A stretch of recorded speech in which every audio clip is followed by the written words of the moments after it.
right, welcome. This is week 2 of a conversation we started last week around an article that Daniel wrote where he predicted the Western Conference playoff matchups. Last week, Tony Harden and Holden Harden and Daniel and I debated them, talked about it, talked about where we agreed, talked about where we disagreed. We took it all the way through the first round. Today, we're going to talk about the next round, the semifinals, all the way through the Western Conference Finals. Before we get there, same crew we had before, or last time, Daniel, Holden, and Tony. Here are Daniel's picks for, let's start with this one, the semifinals. Same thing we did last time. We're going to talk about his picks. He's going to kick us off with what his thought was, and then we'll chime in. Daniel, give us your background here on or your thought process on Lakers versus Jazz. At the time I wrote it, that's before Bogdanovic injury and all that. I thought the Jazz could steal a couple games behind their defense. Rudy Gobert could shut him down, but I never really saw them winning the series ever. I just think that they could only go as far as Donovan Mitchell can take them, and he can't take them that far, especially now with Bogdanovic gone. That's their other 20-plus scorer. The Lakers have Anthony Davis, and they'll be in a rhythm after the first round, after playing the Grizzlies, so they'll be back to playing Laker basketball. I don't see the Jazz matching up with them, so now my prediction, I probably could have them with a sweep, but I think the Jazz can maybe steal one, but it won't be close. Yeah. Hold it. What do you think? Yeah, I gotta agree, and like I brought up in the last podcast that we did, I think a lot of this depends on how functional the Jazz can be in the playoffs, and that'll lead them to stealing a couple games. I don't see the Jazz winning the series, but like Daniel said, depends on like how good that team chemistry is. Maybe they could steal a game or two, but I see the Lakers in either 5 or 6. Yeah. Tony? I think okay, so I just think that I believe that the Lakers can go into Utah and win a game, maybe 2. And I don't think that the Jazz can go into LA and win a game. So I don't really have an argument with this prediction. Lakers 4-1. Yeah. And keep in mind too, we are taking into account the strong likelihood. Now it looks like last week we talked about the games being in Vegas. It looks like now they're going to be in Florida. It's not going to be at whatever the Jazz's what's it called, Sleep Center something. Their stadium is called. It's not going to be at Staples. It's going to be at some empty auditorium in Orlando, Florida. But regardless, Tony, I agree with you. Daniel, I agree with you. Holden, I agree with you. There's just no chance. Lakers are too good if they get this far, and they're going to. They're going to beat whoever gets here, whether it be the Jazz or I think they were pitted against the Thunder in the first round. I don't think it matters much. I actually think the Thunder would give them a better battle. But this is the Lakers' redemption season, and they're going to take it. Which takes us to the next one, which is a little bit more intriguing, at least to me. All right, Daniel, why'd you pick? Who'd you pick and why? Clippers versus Rockets. This one was tricky for me because I think it was a week or so after they started their new small ball experiment. They beat the Clippers pretty convincingly too in Los Angeles. And earlier in the year, they beat the Clippers as well. But in their most recent outing, the Clippers exposed every weakness of them. They demolished them in every aspect of the game. The Rockets shot terrible. They couldn't hit a 3. But I was torn because coming into the season, I was fully bought on the Clippers being the best team in that league. They'll win the West by like 7 games. And all that. But injuries Bunch of new additions and people getting used to each other have slowed them down a little bit. So I think it's pretty strong that Paul George can decide this series, really. If he's healthy and doesn't have to put up 30 points per game, 25 points per game, if he could put up a solid 20 and guard Westbrook or Harden, whoever he's asked to, like, to hold him to – Harden's going to score at least 30 probably. That's who he is. That's what he does. No one can stop him. But just to hold him intact, I think the Clippers squeeze out of this. But I can also see the Rockets somehow upsetting them and beating them. But I still think the Clippers – I still stick with my prediction, Clippers in 6. All right. Holden. I really think that this series depends on which Rockets team we're going to see. You know, are we going to see a Rockets team that's playing futuristic basketball and clicking and playing exciting basketball? Or are we going to see the Rockets that missed, 27 straight threes in a game-deciding or in a series-deciding game? And the Rockets are really like a wild card team. I personally agree that the Clippers are the best team in the NBA right now. And I don't see them losing this series. So I like the prediction of Clippers in 6. But again, it depends on like how well the Rockets are playing together. All right. So let's say they're playing really well together. You just see it 4-3 then? Or Yeah. Do you see an opportunity where the Rockets could take this?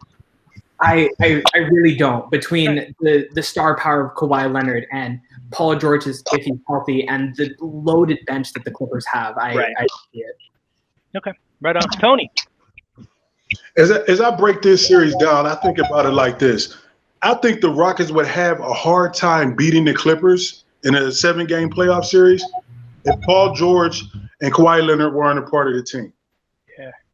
So now that Paul George and Kawhi Leonard are part of the team, given the Rockets' history, like the last 3 or 4 years where James Harden doesn't show up in the key matchups and Russell Westbrook makes key mistakes in big games in the playoffs, I don't see them winning this series. I don't even know. And you know what? I think it was Holden that brought up an interesting point when he said that the Rockets beat the Clippers the first 2 times in the series, and then after they went to the small ball change, and then the Clippers came and beat them, exposed all their weaknesses. So there's a saying that says familiarity breeds contempt, and so to me it's just like, okay, so the Clippers now recognize what the Rockets are doing. They changed their whole scheme. They opened up the lane for Westbrook. And then that defensive genius kicked in, and they figured out what the Rockets are going to do. Now, are they going to sweep them? No, but I don't think they're winning 2 games. I think that the Clippers will dominate them. They're too long, they're too lengthy, they're too deep. I just don't think they can get 2 games. Right on. All right, man. Here's my synopsis here. Just one word, really. 2015, right? Said before, this is the Lakers' redemption season. They've been out of the playoffs for 6, 7 seasons or something. This is the Clippers' redemption playoffs. In 2015, they were up 3-1 against the Rockets. Not the same team, obviously, but you know it still matters and it still stings. Certainly with the franchise, certainly with Doc, certainly with Bomber. They know this. They were up 3-1, and then they lost Game 5. They were up big in Game 6 and lost it. It was a demoralizing defeat.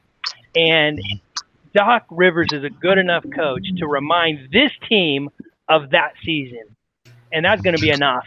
When you add all the other things that you all have mentioned, you know, the size, the depth, the bench, everything, the Paul George, the Kawhi Leonard, and Daniel, you were saying, if Paul George can, guard Westbrook, the beauty of the Clippers is if he can't, then Pat Beverly, can, Kawhi can. They've got so many pieces offensively and defensively. I agree with all y'all. This is a Clippers game to win. But what's most exciting for me and Clippers fans everywhere is it's going to be finally an eraser on that 2015 debacle, which is going to be kind of neat. Clippers for sure, which takes us, I think we're all LA guys. Oh, go ahead. Go ahead, I man. want to defend my alternate thing of the Rockets potentially stealing it. Just real quick, what happens every year with the Rockets is Harden plays way too many minutes in the regular season. He doesn't want to stop, so he gets tired when it comes postseason. But now he has a couple months off. A recent image showed up of him, and he looks like he lost a couple pounds, which he looks in great shape.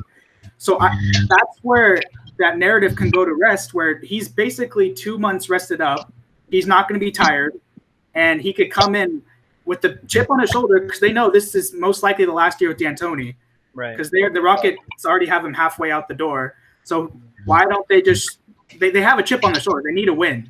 Because Harden's coming up, Harden's prime's going out, Westbrook's prime going out. Their contracts are huge, so it's now or never. And I think that chip can motivate them all the way. But like, obviously, I still think the Clippers will win. But I think that's why the Rockets could potentially win the series.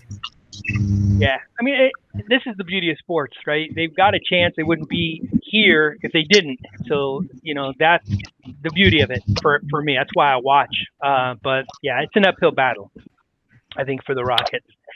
And if we are all right, it leads us to this, which I get excited just looking at this, I mean, honestly, Lakers versus Clippers, are you kidding me?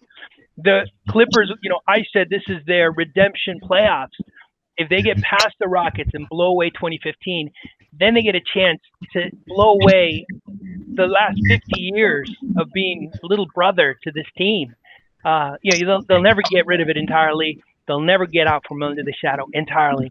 But the opportunity to play this team in the playoffs, I mean, honestly, it's exciting. I can't wait. I'll save my additional thoughts after you kick us off. Daniel, how'd you see this one? This one is as close as it gets. It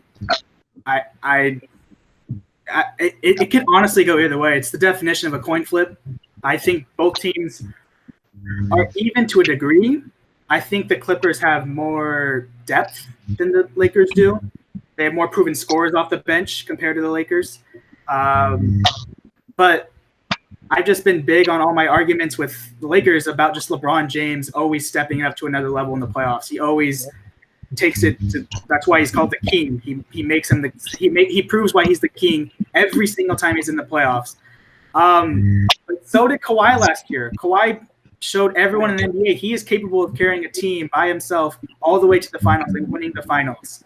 And if you add Paul George, you add Lou Williams, Montrezl Harrell, Reggie Jackson, Marcus Morris, who can all score for themselves, compared to the Lakers having Anthony Davis and LeBron James and occasionally Kuzma, no one else can set up themselves. Danny Green needs to be fed the ball. Avery Bradley, his prime days with the Celtics where he could make himself a scorer are gone. He's mainly defender and he has to shoot. And McGee is just lobs and rebounds. That's all he does. He can't go one-on-one. So I think that makes me pick the Clippers over the Lakers. Dion Waiters is some person we haven't mentioned this whole time, but I think that's an experiment that's going to blow up in their face. I don't think it's going to pay out. But Dion Waiters is too selfish, his ego takes over his play skill. So I think the Clippers squeeze by in 7 games. Awesome. Just hearing that excites me. Holden, what do you think? Yeah, I don't think that there's a way that this isn't a 7-game series, right? I really think that we have two very extremely competitive teams. It's going to be an amazing series. Like I said before, the Clippers are the best team in the NBA this year. I don't think there's a doubt about that. And like Daniel said, we saw how Kawhi Leonard was able to lead a team by himself to win an NBA championship. And I see him doing that again this year. And I don't want to be redundant, but for all the same points that Daniel said, just like how deep that roster is, it's phenomenal to me the way what the management has done to that team. So yeah, I see Clippers in 7. Right on. All right, Tony, what do you got? Confusion. Big confusion. I'm confused, and the two guys before me made a lot of interesting points. we know who LeBron James is, and we know who Kawhi Leonard is. One thing, and I think that's what it's going to come down to is the two megastars, not the superstars, because they haven't proven themselves yet. Anthony Davis hasn't been in this position. Paul George hasn't been in this position. Neither one of them have been to this conference finals. And so with every round that you advance to, the stakes get higher, the pressure gets higher, because the next step is the championship.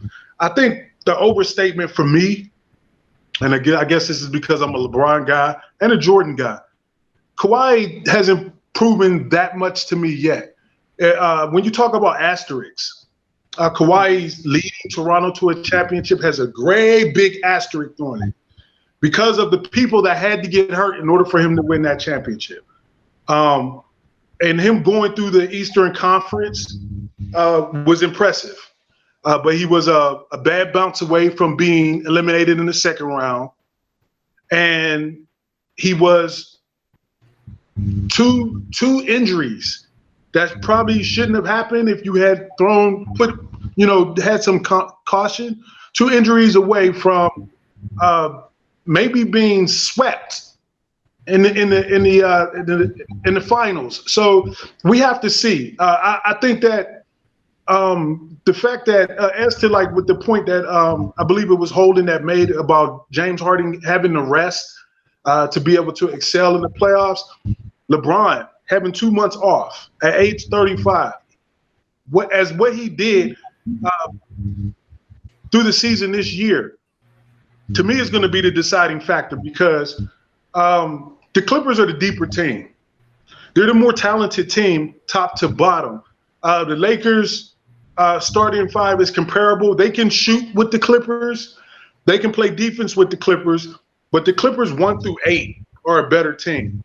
But if LeBron can take his game to the level that he's taken to in the last, let's say, 5 or 6 years, discounting the Dallas series, then I believe the Lakers can win in 7. I believe they will win in 7. But if LeBron is just if he's just an all-star and not a superstar, the Clippers might win in 6 because they're just deeper. If those other players don't show up the way they need to show up, if Anthony Davis is on a level that we've never seen him play in this type of environment, then the Clippers are going to win in 6. But if LeBron is LeBron and Anthony Davis plays as a superstar, then I'll give it to the Lakers in 7.